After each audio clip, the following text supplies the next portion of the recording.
carrying on my tour of the inner temple, the gardener just said to me, "Sorry, sir, do you have a key?" And I said, "No, I'm not a key holder." So she let me out. They closed at 12 o'clock. They closed at 3 o'clock, but I was able to get in. Not that I burglarized my way in. Have a look there. Anyway, so carrying on around Inner Temple, one of the 4 Inns of Court here in England and Wales. In the Republic of Ireland, we've only got 1 King's Inn, as in founded by Henry VIII. So where was I? Speaking about barristers or something like that, after the Wars of the Roses. So so people of all religious denominations or none can be a barrister. There is this church, obviously attendance is entirely optional. There's a choir, there's a hall, there's a dining room. And if you go back centuries ago, there was a residency requirement. They actually had to live in. The inn really was an inn with like bedrooms. The students had to stay here. But that obviously was abolished. And by the 19th century, it was reduced to dinners. There are 12 dinners they had to eat. And there are all these rules about it, like that you weren't allowed to go to the loo before a certain time and things like that.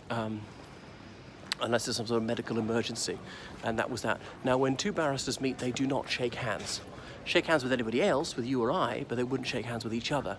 Now, why is that? Because they got the idea that if they shook hands, 2 barristers, then other people might think that the barristers are plotting against their clients. It was a stitch-up, somebody being paid to lose the case or whatever.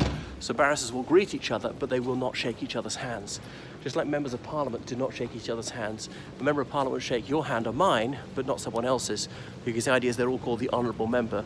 And what's shaking hands about is supposedly proving you don't have a weapon in your hand. But you won't say, "Oh, come on, that's silly," because you could easily have it concealed somewhere else on your person. So that's more into Inner Temple. We're in this lane on the outside. And over there is Middle Temple. Okay, and as I say, there was an Outer Temple, but that's abolished a long time ago. So, a chambers as a barrister's office. They sometimes call it a set.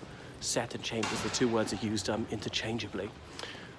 So you can see they're not that spacious. They're not all just here. Some of them are slightly further away, or outside the traditional historic area of Inner Temple or Middle Temple.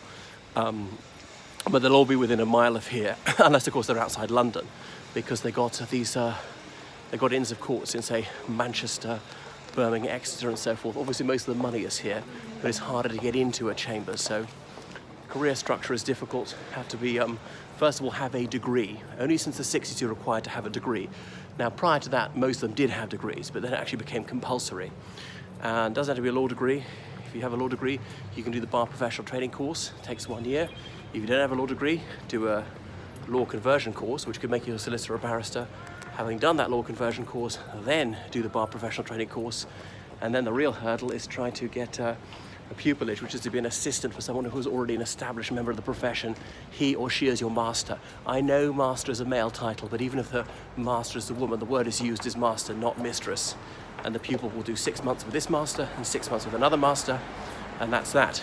And each master must sign a certificate of competence saying, yes, I think this person is good enough to do it. What happens if they don't?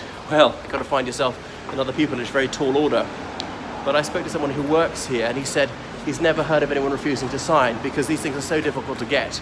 They're so careful in allotting them that you will pass. You see the lamb representing Jesus and the flag as in about the crusade, okay, the Christian symbol. So here we're on Fleet Street, where it's noisy and all sorts of people pass by. So people who lived in the centre of London all their lives aren't aware of the Middle Temple and the Inner Temple being in here. So it's a very different bustling world out here, whereas in there it's a very green and old world, I think. Very pleasing, my sort of world. Yes, I'm always kicking myself. I can give my métier manqué. Middle Temple in there, and indeed obviously the Inner Temple as well. And the Royal Courts of Justice, they're just across the street.